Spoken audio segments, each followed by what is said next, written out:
दोस्तों आपने वो गाना ज़रूर सुना होगा, इंतहा हो गई इंतज़ार की, आई ना कुछ खबर मेरे यार की। मेरी आवाज़ तो इतनी अच्छी नहीं है, ना ही मैं कोई इतना अच्छा सिंगर हूँ, लेकिन ये गाना पाकिस्तानी क्रिकेट टीम पे बड़ा फिट आ रहा है क्योंकि पाकिस्तानी क्रिकेट टीम पीसीबी अपना स्क्वाड अनाउंस नहीं कर रहे। स्क्वाड अनाउंस क्यों नहीं कर रहे? सिर्फ उसका एक प्रॉब्लम है, और वो प्रॉब्लम क्या है? साइम अयूब की अदम दस्तयाबी। साइम अयूब अनफिट हैं।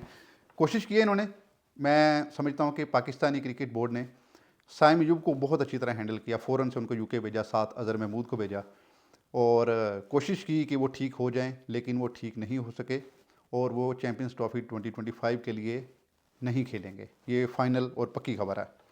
अब जब साइम अयूब नहीं हैं, पहले चीज़ें बड़ी स्ट्रीमलाइन थी, सीधी सीधी थी कि फ़खर जमान और साइम अयूब जो है ना ओपन करेंगे। जब साइम अयूब चले गए तो दूसरा नंबर किसका आता है? अब्दुल्ला शफीक का। अब अब्दुल्ला शफीक कि आप अनलकी कह लें उसको, या उसकी फेलियर कह लें, कि वो पिछले 6-7 मैचों में ज़ीरो पे आउट हो गया, यानी कि ज़ीरो पे आउट हो गया। एक आधी 50 भी की होती ना तो अब्दुल्ला शफीक का नंबर लग जाना था, लेकिन अब्दुल्ला शफीक ने ज़ीरो पे ही ज़ीरो का ही पकड़ लिया, वो ज़ीरो ज़ीरो हो गया। तो इस वजह से अब्दुल्ला शफीक जो है ना उसको भी रूल आउट कर दिया गया। और अभी हमारे इमामुल हक, अब इमामुल हक का प्रॉब्लम यह है कि उसको लोग पर्ची कहते हैं, लेकिन इस दफ़ा पर्ची ने दुआएं भी की होंगी। देखें, आप अंदाज़ा करें कि उसके मुकाबले पे जो दो प्लेयर थे, साइम अयूब वन फिट हो गए, अब्दुल्ला शफीक ज़ीरो पे आउट हो गए, तो तीसरा नंबर फिर किसका बचता है? इमामुल हक का। अब इमामुल हक जो है ना, उनके अगर आप स्टैट्स देखें तो वो स्टैट्स में कोई बुरे बैट्समैन नहीं है, 50 की एवरेज है उनकी, और अच्छी खासी सेंचुरियाँ भी उनकी। अगेंस्ट ऑस्ट्रेलिया बड़ा अच्छा परफॉर्म करते हैं, अच्छा परफॉर्म करते हैं, स्पेशली सब कॉन्टीनेंट की कंडीशन में Imamul Haq is a very good player. तो फाइनल जो अभी तक न्यूज़ है, जो पीसीबी की तरफ से न्यूज़ आ रही है कि 11 प्लेयर तो अभी इन्होंने फाइनल नहीं किए कि 11 प्लेइंग 11 हमारी कौन सी होगी, लेकिन 15 प्लेयर जो उन्होंने शामिल किए हैं उनमें से फ़खर जमान और इमामुल हक हैं ओपनर, ये ओपन करेंगे।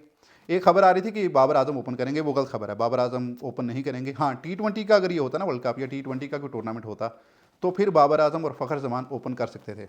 लेकिन क्योंकि ये 50 ओवर का मैच है और इसमें एक प्लेयर ऐसा होना चाहिए जो लंबा खेले या ओपनर अच्छा खेलें, इसमें आपको टाइम मिलेगा खेलने का। मतलब आप 10-15 ओवर, जैसे बाबर आजम यूजुअली टाइम लेते हैं खेलने में, तो बाबर आजम के लिए बड़ा सूटेबल है। और बाबर आजम इसमें वन डाउन ही आएंगे, यानी कि तीसरे नंबर पे आएंगे। तो जो पीसीबी से न्यूज़ आ रही है, जो इन्होंने 15 प्लेयर सेलेक्ट किए हैं अभी तक, उनमें फ़खर जमान, इमामुल हक की सिलेक्शन ऑलमोस्ट हो चुकी है, वो खेलेंगे और वो ओपन करेंगे। फिर बाबर आजम वन डाउन आएंगे, फिर कामरान गुलाम, मोहम्मद रिजवान, वो तो खेलेंगी, कैप्टन है। तो मोहम्मद रिजवान का तो सबसे अगर पक्के प्लेयर हैं इस टीम में तो वो एक ही हैं, वो है मोहम्मद रिजवान। मोहम्मद रिजवान के बाद सलमान आगा। आगा क्यों उन्होंने इसलिए रखा है कि वो स्पिन भी कर सकता है, तो 10 ओवर या 5 ओवर या 8 ओवर वो अच्छी खासी स्पिन भी कर लेता है, और एक अच्छा मिडिल ऑर्डर बैट्समैन भी है। अवेलेबल ऑप्शन में सबसे अच्छा सलमान आगा ही है। उसके बाद साउथ शकील की एंट्री होगी, साउथ शकील भी खेलेंगे, लेफ्टी हैं। नसीम शाह पक्के प्लेयर हैं, वो भी खेलेंगे। शाहीन अफरीदी, हारिस रऊफ़। अब ये 10 प्लेयर के बाद जो 11वां नंबर है ना, उस पर अभी दो प्लेयर हैं विराजमान, आमिर जमाल और अब्बास अफरीदी। आमिर जमाल को इसलिए शामिल करने की कोशिश कर रहे हैं कि वो एक ऑलराउंडर भी हैं और एक अच्छे 5-7 ओवर भी कर लेते हैं। दूसरा जो उनके मुकाबले पे बॉलर है अब्बास अफरीदी। अब्बास अफरीदी ने जो ऑस्ट्रेलियन टूर हुआ था उस पर बड़ी अच्छी बॉलिंग की थी, इवन T20 में भी उनको मारनी पड़ी थी, तो इसलिए उस परफॉर्मेंस की बेस के ऊपर अब्बास अफरीदी का नाम भी शामिल है। तो अब्बास अफरीदी और आमिर जमाल, इन दोनों में से एक प्लेयर होगा 11वें नंबर पर। फिर अबरार अहमद खेलेंगे, अबरार अहमद फॉर श्योर खेलेंगे। फिर जो हैं खुशदिल शाह, उन्होंने अभी BPL में, बांग्लादेश प्रीमियर लीग में बड़ा अच्छा परफॉर्म किया। तो खुशदिल शाह चैंपियंस ट्रॉफी तो पता नहीं खेलेंगे या नहीं खेलेंगे, लेकिन ट्राई सीरीज़ में वो ज़रूर उनका नाम शामिल होगा। जो 15वां प्लेयर है उसमें दो प्लेयर हैं, साजिद खान और सुफियान मुकीम। साजिद खान को साजिद खान के साथ अच्छी बात क्या है कि उन्होंने बड़ी अच्छी परफॉर्मेंस दी है अभी, टेस्ट मैचेस में भी बड़ी अच्छी परफॉर्मेंस दी है, और वो एक अच्छे ऑलराउंडर भी हैं अंडर 19 वगैरह में, और दूसरे डोमेस्टिक मैचों में वो 1 डाउन 3 डाउन भी आके बैटिंग करते रहे हैं। तो इसलिए साजिद खान को भी एज एन ऑप्शन रखा गया 15 के स्क्वाड में, कि वो एक अच्छी ऑप्शन है, कि वो बैटिंग भी कर सकते हैं, और स्पिनर तो वो एक हैं अच्छे। लेकिन जो उनके खिलाफ चीज़ जा रही है वो ये है कि उन्होंने भी वाइट बॉल में कभी नहीं खेला। तो इतना बड़ा टूर्नामेंट है ये चैंपियंस ट्रॉफी का, और ये ऐसा टूर्नामेंट है इसमें हारने का चांस नहीं है। आप एक मैच हार के भी इस टूर्नामेंट से आउट हो सकते हैं। क्योंकि अगर आप एक मैच हार गए और बाकी दोनों टीमें भी एक एक मैच हारी, जो मैं पूल मैचों की बात कर रहा हूँ जैसे पाकिस्तान, न्यूजीलैंड और इंडिया जैसे हैं, तो अगर आप बुरे रन रेट से हारेंगे तो आप एक मैच हार के भी आउट हो सकते हैं। इसके सारे मैचेज ही ऑलमोस्ट जो है ना वो नॉकआउट मैचेज हैं चैंपियंस ट्रॉफी के, और सारी टीमें अच्छी हैं, ऐसे नहीं है नीदरलैंड नहीं है, कोई कोई भी वीक टीम नहीं है, बल्कि दो बहुत अच्छी टीमें नहीं है इस चैंपियंस ट्रॉफी में, वेस्ट इंडीज़ और श्रीलंका।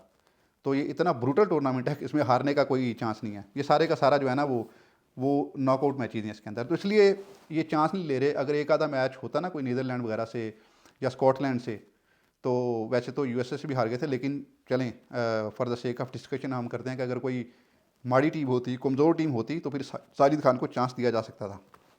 साजिद खान के मुकाबले में सुफियान मुकीम, वो उन्होंने अच्छी बॉलिंग की थी।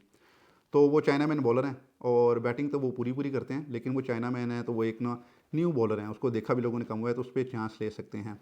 तो ट्राई सीरीज़ जो पाकिस्तान की हो रही है, Pakistan versus New Zealand and south Africa, उसके लिए 15 प्लेयर का जो स्क्वाड है, उसमें से फ़खर जमान, इमामुल हक, बाबर आजम, कामरान गुलाम, मोहम्मद रिजवान, सलमान आगा, सऊद शकील, नसीम शाह, शाहीन अफरीदी, हारिस रऊफ़, आमिर जमाल और अब्बास अफरीदी, इनमें से एक आदमी खेलेगा। अबरार अहमद, खुशदिल शाह, साजिद खान एंड सुफियान मुकीम। मुझे बताइएगा आपको ये स्क्वाड कैसा लगा, और आप क्या समझते हैं कि क्या इस स्क्वाड में इतनी हिम्मत है कि ये चैंपियंस ट्रॉफी में अच्छा परफॉर्म कर सकता है। मैं पर्सनली अगर मेरे से आप पूछें तो मैं साजिद खान को खिलाऊंगा इंस्टेड ऑफ सुफियान मुकीम। हाँ, 15 के स्क्वाड में अगर वो फिट आते हैं तो ज़रूर रखूँगा, लेकिन साजिद खान को चांस दूंगा और आमिर जमाल को चांस दूंगा instead of Abbas Afridi, at least for first match. और अगर आमिर जमाल ने अच्छा परफॉर्म ना किया तो फिर अब्बास अफरीदी को भी खिलाया जा सकता है, क्योंकि आमिर जमाल की एक अच्छी बात यह है कि वो अच्छे बैट्समैन भी हैं। ऑस्ट्रेलिया में आके टेस्ट मैचेस में उन्होंने मिचेल स्टार को, अगर कोई प्लेयर मिचेल स्टार को अच्छा खेल सकता है तो वो एक अच्छा बैट्समैन है। ज़रूरत इस बात की है कि वो कितना अच्छा परफॉर्म करते हैं चैंपियंस ट्रॉफी में। तो लेट्स सी कि फाइनल स्क्वाड ये क्या अनाउंस करते हैं और प्लेइंग 11 कैसी होगी। तो सारा प्रॉब्लम जो शुरू हुआ है, फिर मैं रिपीट करूँगा ये बात, वो हुआ है साइम यूब की अनफिट होने की वजह से, उनकी अदम दस्तियाबी से। तो उसकी जगह पे इमामुल हक हैं। बाकी जो स्पिनर हैं उसमें हमारे सलमान आगा साहब हैं एक, मतलब आप उसको एज अ स्पिनर अगर यूज़ करना चाहें, और दूसरे स्पिनर होंगे साजिद खान या सुफियान मुकीम।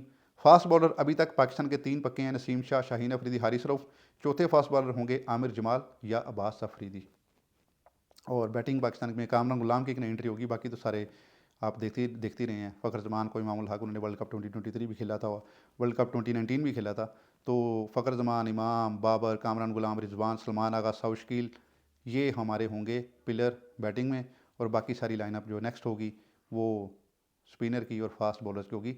एक चीज़ और ऐड कर दूं कि शाहीन अफरीदी को जो रेस्ट मिला है वो बड़ी तैयारी कर रहे हैं। वो उनकी, अगर आप उनकी जो न्यूज़ आ रही है, अगर आप उनकी वीडियोज़ भी देखें तो वो उनके जो भाई हैं रियाज़ अफरीदी, वो भी एक बड़े अच्छे डोमेस्टिक प्लेयर थे, तो वो उनको तैयारी करा रहे हैं। और सुना ये जा रहा है कि शाहीन अफरीदी 145 प्लस की बॉल करा रहे हैं, और Shaheen Afridi is back and he got all of his momentum.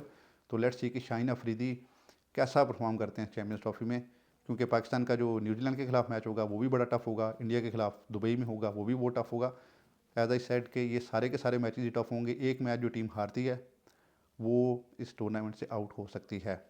तो मुझे बताइएगा कि आपको ये स्क्वाड कैसा लगा, आप क्या समझते हैं कि किस प्लेयर को नहीं होना चाहिए, स्पेशली प्लेइंग 11 में। थैंक यू सो मच, अपना ख्याल रखिएगा, बाय।